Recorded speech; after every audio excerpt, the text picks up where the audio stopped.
Hi friends, ఇదిగోండి సీతాఫలం చెట్టు.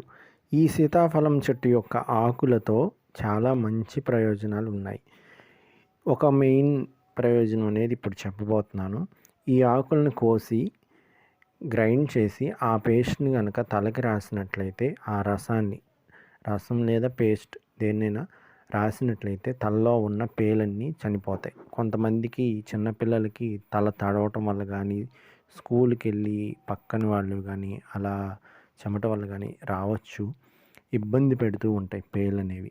ఆ పేలు నశించిపోవాలంటే తలలో ఈ సీతాఫలం రసం అనేది కనుక రాసి కాసేపు ఉంచి హెడ్ బాత్ చేయించేయండి. శుభ్రంగా పేలన్నీ చనిపోతాయి. ఇంకా వాళ్ళకి ఆ ఇబ్బంది అనేది ఉండదన్నమాట. ఈ విధంగా చూడండి, మిక్సీ వేసాము, ఇలా రాస్తున్నాం అన్నమాట తలకి. చాలా ఉపయోగం అండి ఇది. ట్రై చేయండి. Thank you friends.